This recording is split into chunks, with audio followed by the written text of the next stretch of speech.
Okay, so I was just sitting outside and I heard only 13 weeks to go.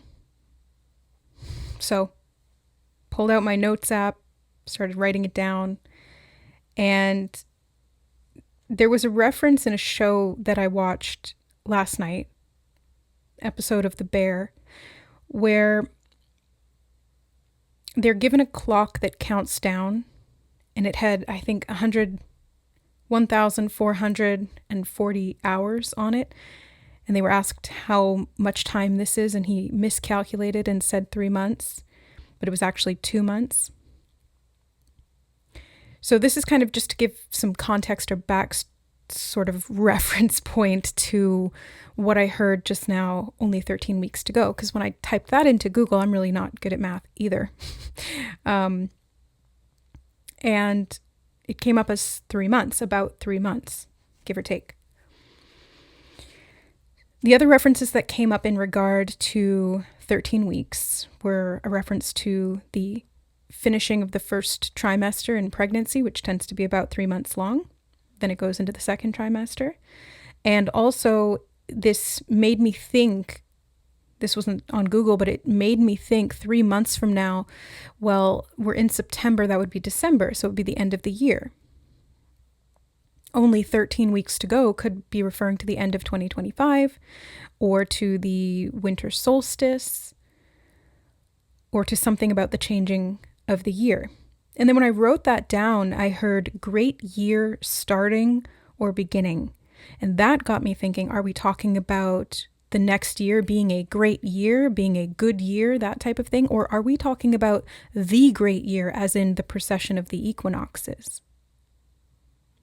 And something about December or that solstice feels significant to me, but I'm still not quite sure how it's connected. But I'll just leave that there.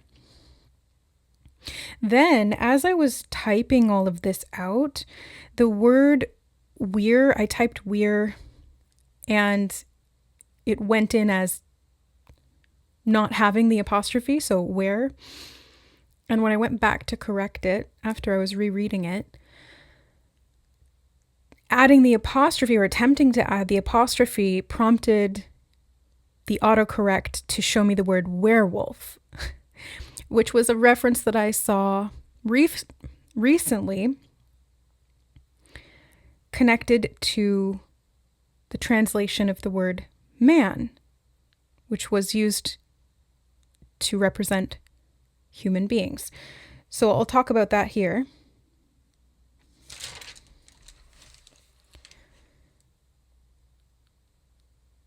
So I Googled this information so I can share it with you, but it actually did come up through Synchronicity in the form of a short video on YouTube, and it was talking about the origins of the word man as used in the terms or context of human being, not necessarily as an individual or male in gender, and how that was related to the usage of it in the Tolkien books. Okay. So Google. The English word man comes from the Old English word man, 2 N's, which initially meant person or human being encompassing both males and females. The more specific meaning of male developed during the Middle English period, replacing the Old English term were for male. The ultimate origin of the Proto-Indo-European root man is uncertain, but it is found in the name of the Hindu progenitor of humankind, Manu, and the Germanic ancestor figure, Manus.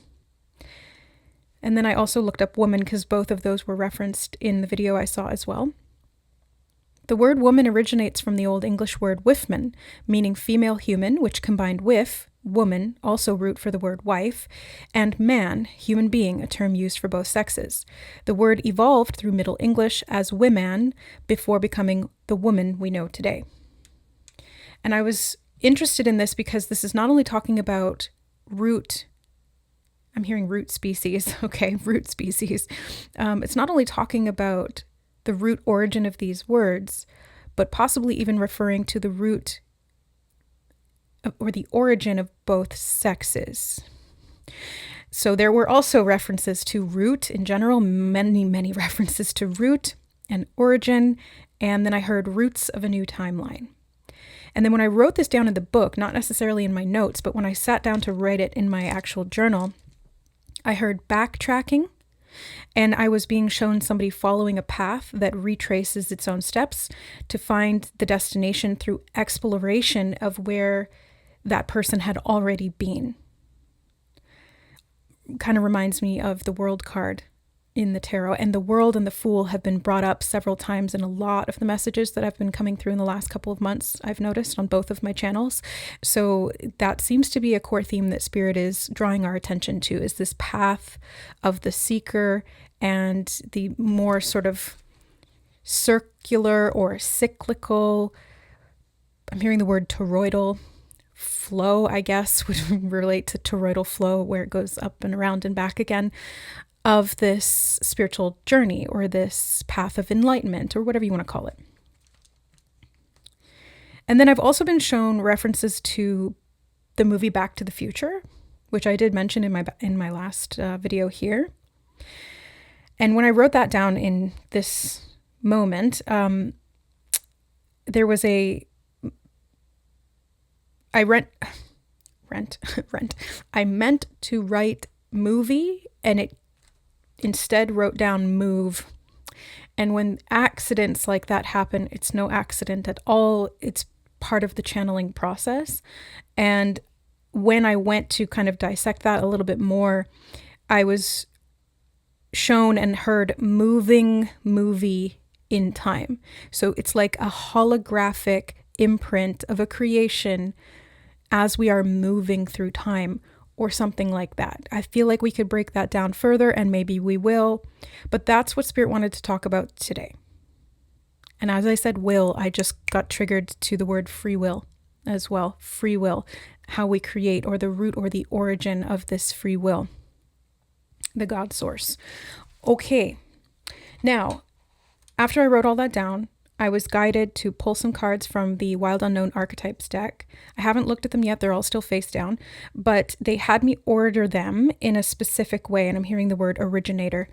So we've got one at the top, one on the side, one at the bottom, one on the other side, and then one in the middle. So it's kind of forming this diamond shape with one in the center. So let's look at these. Where do you want me to start, Spirit? You want me to start at the top and then work my way around back to the center. It feels, again, kind of like this spiral. Something about the golden ratio could be significant, or how the spiral continues and whether it's connected to itself or not. Okay, that's something to look into if it kind of just sparked you there. But let's look at the top card. The empty room. Okay. So at the top, we have the empty room, and I'm hearing the house of the soul. Now, this is something Spirit has brought up in the previous message that I did here, and also one on my other channel in a pick-a-card reading. I don't remember which one now, but they were showing me how the Spirit is the house of the soul. And usually in the past, when Spirit would say house of the soul, I would construe it as the body, because the body in my mind sort of houses the soul, but they were showing me an alternative perspective of how the Spirit is actually the house of the soul. And so there's something here about the empty room that feels like it's connected to this galactic vision. I'm hearing galactic vision, or this holographic movie. This emptiness is more like the void space or the lack of personality. It's like the egoless ego. The pure state of consciousness. This is kind of what I'm getting from it. And there's something about that they want us to look at in terms of not necessarily the confines of that room, but like kind of the structure of it itself. It's like creation energy and exploring sort of the bounds of that creation and understanding that it does have a shape, but it doesn't necessarily have limits. Does that make sense? I don't know. Probably not. That's okay. I'm still exploring this myself. So these aren't answers. These are just musings and explorations and tools to help myself and yourself, if this resonates or if this is helpful on or through this process. So the empty room. And then I was just called to look at the number on it, XL11. I don't know what that would be in Roman numerals. I know X is 10. What is L? I don't remember. And then 2. But when I looked at the number, I actually heard xylophone in my head. xylophone. And so something about maybe frequency or music or sound or these tonal resonances. The empty room reverberates is what I just heard. And they're showing me like echoes in a cave right now. I have been seeing bat references too. So bats live in caves, hermit energy also, and lanterns I've been shown. And that also reminds me of the cave. We've talked many times here on the channel about the philosophy of Plato and Plato's cave, and that whole sort of thought, not really thought experiment, but that whole kind of idea. So it feels like something like that. Okay. The empty room, something being hollow allows whatever's inside of it to bounce around or to be reflected back. I feel like this is connected to the great year, but they want me to keep going or spinning in this circle here in terms of exploration. They're saying retracing the steps again. Okay, so let's go to the position on the right. If we're looking at this in terms of north, east, southwest, the empty room would be north. The eastern position here, we have the queen. Okay. So here we have the Whiffman, the archetype of the divine feminine, or one of them anyway. This brings me back to the reference to 13 weeks connecting or linking to the first trimester of pregnancy. The queen here is reminding me almost of like a queen bee or a queen ant, or, you know, that queen female gendered, but this is not necessarily gender specific. We're talking about polarity always when I use these terms and exploring these archetypes, but feels kind of like the creator, like the progenitor. Maybe we're even talking about void space here with the empty room and the queen. It's kind of like there's room for creation, or this is where everything is created from.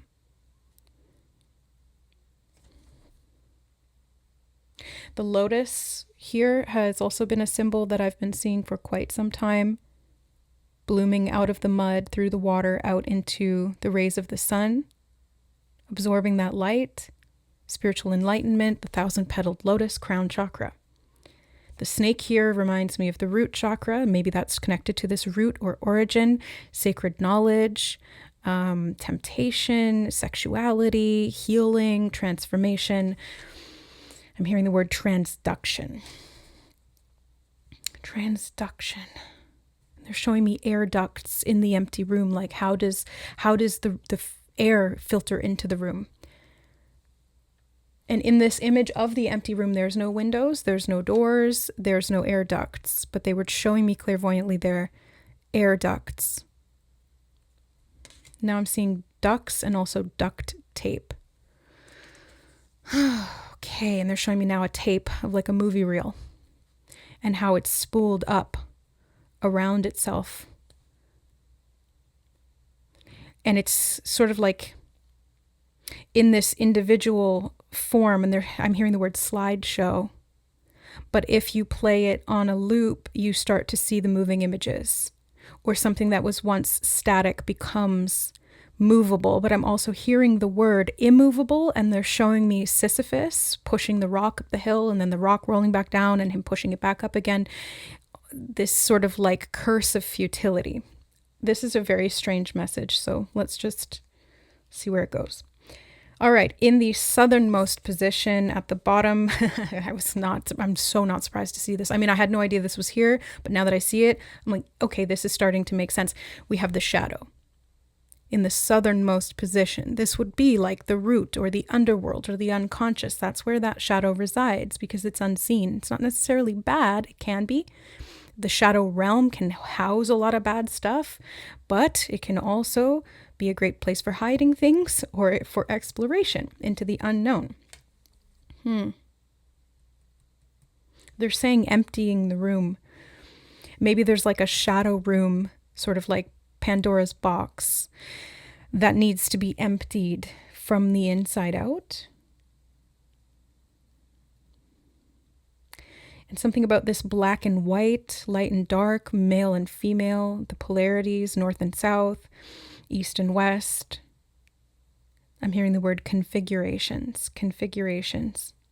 And I just heard the word subtext as well. They're showing me an author reading and also writing a book where they're paying attention to the clarity that they want to convey through the subtext. So it's not explicit, but it may be implied, or it may be something that you have to read into. Maybe there's something about foreshadowing as well, because if you're exploring where you've already been, you start to be able to see where you're going. Maybe this is even talking about history and, again, origins, the root words of something, our own collective history or your own personal history.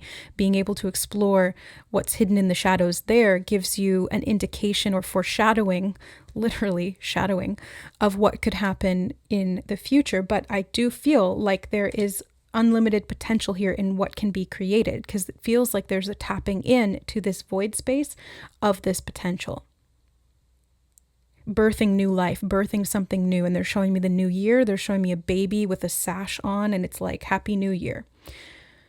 Okay, so the birth of something new, the birth of a new year, or something being born in the new year. From that emptiness. It's from the emptiness that all life arises, I just heard. Okay, or that's a thought to play with. Right. So origins in the shadow and discovering those through feels like this queenly energy of introspection and creation, or how those two are connected. Okay, in the Western position, on the left-hand side, we have the creator. Yeah, that's like what I was just saying. Okay, thank you. Creation. So this is what we're talking about. The creator, the progenitor, the origin, the source.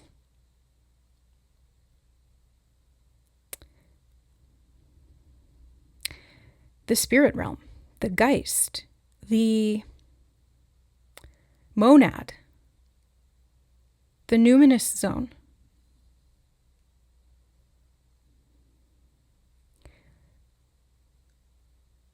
I heard the transcendent nature of the God space, and then they said sphere, the word sphere, spherical form. Something about orbs as well, orbs of regeneration or creation. Something about the shape of the sphere is really important, or the energy of the sphere, spherical energy or spheroids. Okay. Maybe this is even talking about sacred geometry, or no, they're saying the pathway of the soul, and they're showing me like this spherical pathway and how everything from all angles is connected in a sphere. So there's no, okay, I just heard there's no way around it. And I feel like that was kind of a pun because it's round. Okay, what do you mean by there's no way around it? They're just showing me this sphere with all of these arrows kind of pointing in all directions, and every part of the sphere is connected to every other part of the sphere. So there's no separation, even though there's kind of like these different pathways, maybe like linear thought over the sphere. How do we measure from one side to the other? We can measure it in a linear way, but it's still a sphere and everything's connected.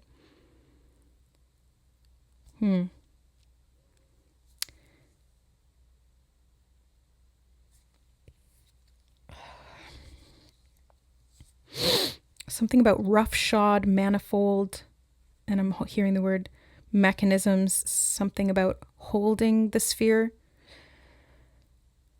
Okay, what's in the center? They said wait on it. Okay, and when they said wait on it, they showed me putting on weight as in like a spherical belly, like the gut. Could apply to the solar plexus, could be a reference to pregnancy again, could be about creation symbolically. This can be also putting on weight physically, either through fat or through, okay, I heard human specimen. Jesus, what is this talking about? Being the creator of life, pregnancy, literally or symbolically. But they also showed me putting weight onto like a balancing scale and weighing on the left So they're putting weight onto the left, and so the right was going up. On the left, we have the creator. On the right, we have the queen. So putting weight on the creator elevates the queen. That's how I'm interpreting that. Question mark, question mark, question mark. It's very open to interpretation here, but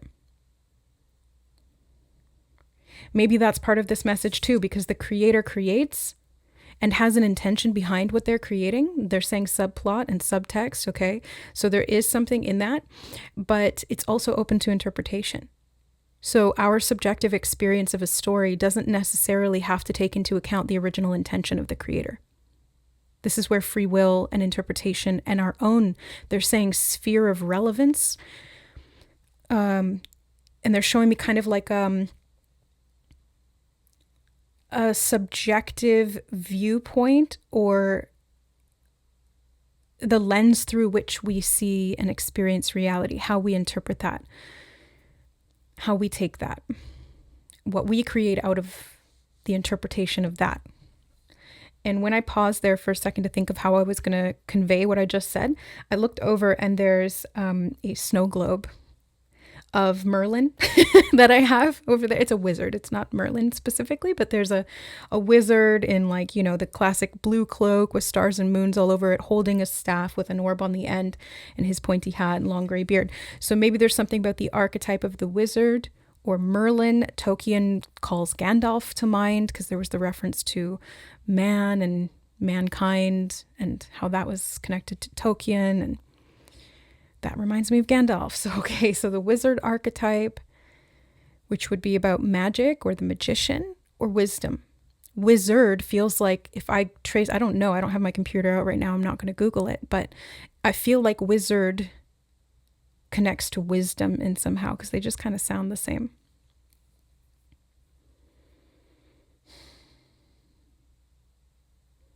And the whole like long white or gray beard seems significant as well, because those are also images that are sort of synonymous with God, but also can be kind of warped or distorted into this lens of like the, I'm hearing the pathological creator, and they're showing me Doc Martin from Back to the Future, you know, like the wacky mad scientist, like Rick and Morty style, kind of zany professor type of energy. So maybe that's two sides that they're talking about here in terms of this masculine dynamic of wisdom or applied truth or applied philosophy. They're showing me Plato again. And then when I said Plato, they showed me Play-Doh. Something to be molded. Maybe this is even talking about creation in terms of taking something and turning it into a particular form. And the sort of zaniness or wackiness that goes into that, or the extraction of wisdom through what is created. Okay, there's a lot going on here, so just kind of take it as it lands, but if it lands, I want to say. But let's go ahead and look at the center. The Starborn. I'm hearing galactivation, like a merging of the two words, galactic and activation. Galactivation.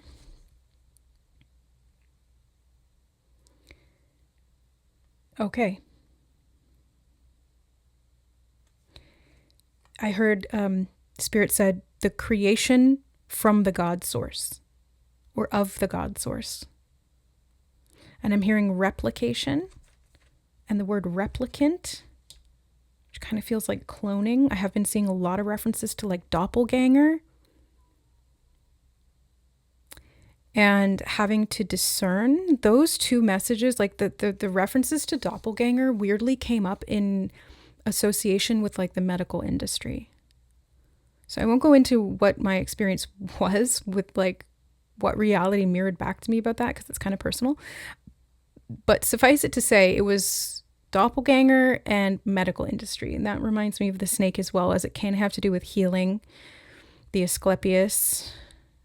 I just heard hermetic code, and they're showing me the empty room hermetically sealed. Hermes had the caduceus, 2 snakes versus 1. They're showing me a snake being born out of this, and they're saying the word rock, but it's clearly an egg. They're saying the word rock. A snake being born out of the rock. Now I'm seeing Dwayne "The Rock" Johnson. You know, The Rock.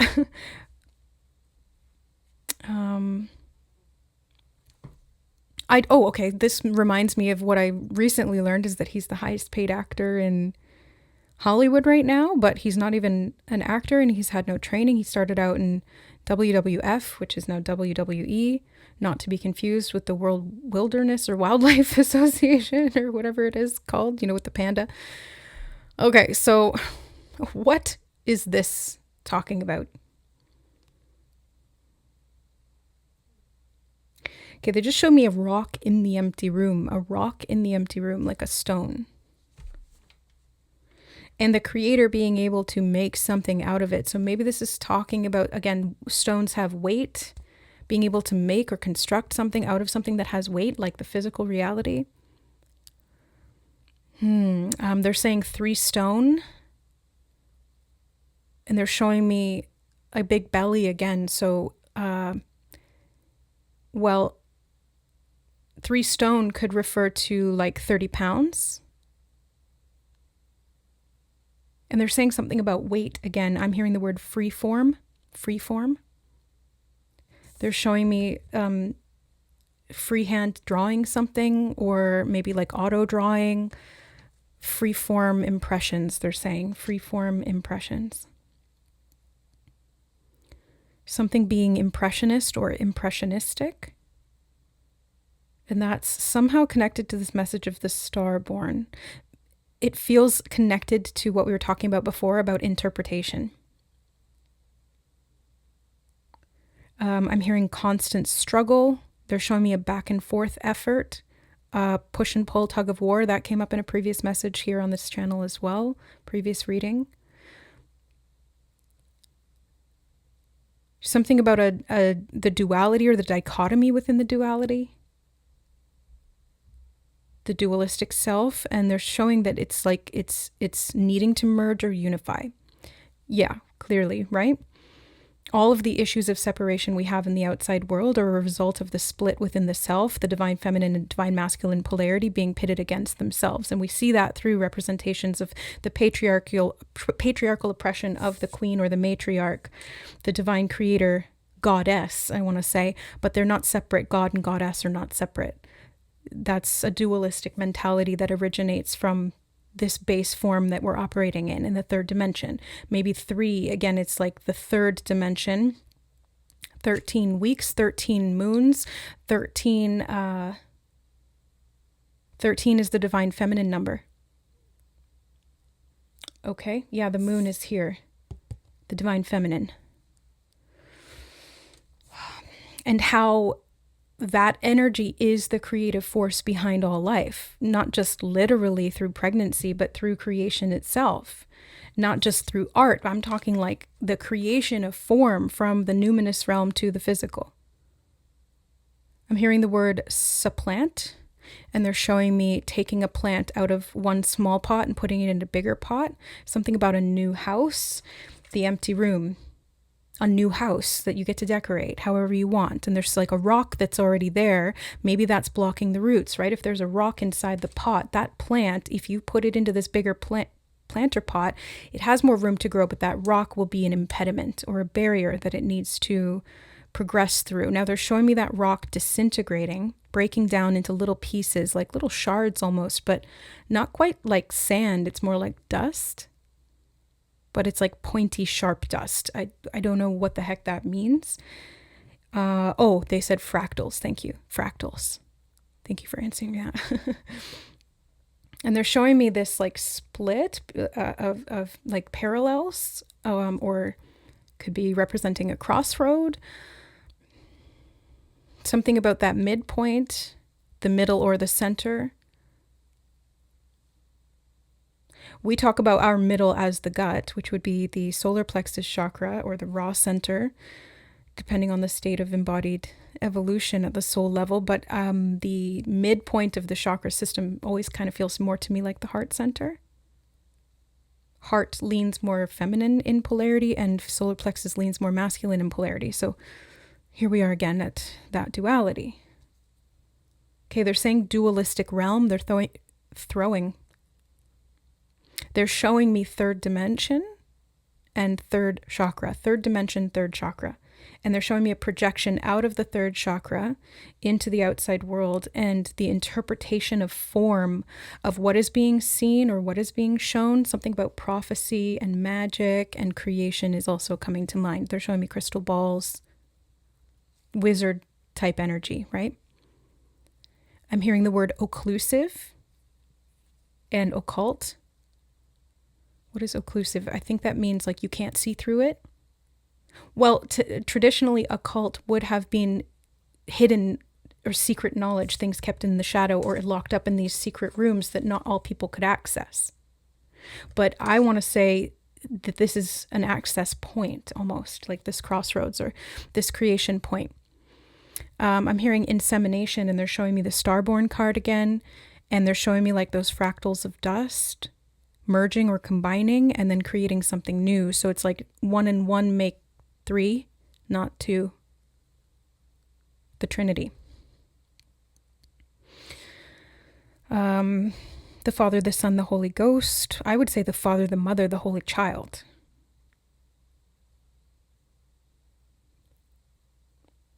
Okay. Something about the digression of the flower of life. They're saying sacred harmonics, and they're showing me like a golden frequency, not necessarily the golden ratio, but this golden frequency. And they're saying the word superimposed upon. Now they're saying subplot again, and they're showing me something about below the threshold. Below the threshold of what? Below the threshold of consciousness, maybe? Yeah, that feels kind of right, but I'm feeling it in my chest, like in my heart, and it's kind of like sinking down into my stomach, and they're showing me my stomach now, it like in the stomach area being kind of like a muddy swamp. Right, but then they're showing me that lotus coming up out of the mud again, emerging from the mud of the swamp of that third dimensional solar plexus egoic realm, the physical reality and the projections that we've internalized or created out of it, rising up into the heart center and blooming into the lotus, the sacred lotus heart. And that's access to the empty room. They said the word encoded. Okay, yeah, encoded, coded within. It's coded within your DNA. You're not separate from the creator. You are the creator. And they're saying woman or man. All are creative entities, creative forces, barriers and thresholds, crossers or crossing. And they're showing me a heart with 3 swords in it. That's the 3 of swords in the tarot. The broken heart, the wounded masculine, they're saying. Something about the divine feminine, and they're showing me like those, they're saying the word force field, but they're showing me they're saying the word staves, which would be the sort of witchy way of saying it's like a knife, the stave. No, that would be wands. I'm thinking of thames. Don't know if I'm even pronouncing that right, but they're pulling the swords out of the heart. That's what they're showing me. There's just a lot going on here. The removal of those spikes, they're saying something about spikes. Feels when I tune into the energy of the spike that they're showing me, not necessarily the fractal, but it kind of is connected to that message of the fractal. They're saying aloneness and something about the energy of despair and vampirism and how those kind of go together or hand in hand. It's demonic in a way. Spiked teeth, right? The bat, okay. Vampires. So they're saying transduction again. Transduce, to transduce something. They're saying flight from one side to the other, flight at night, and they're showing me the shadow card. Subplot and subtext seem to be so significant here. So dissecting, they're saying looking at the knot, and they're showing me that rock again. Maybe it's a block in the root chakra, or a block in the origin, or what feels like a block to your own original consciousness or this creator consciousness within you.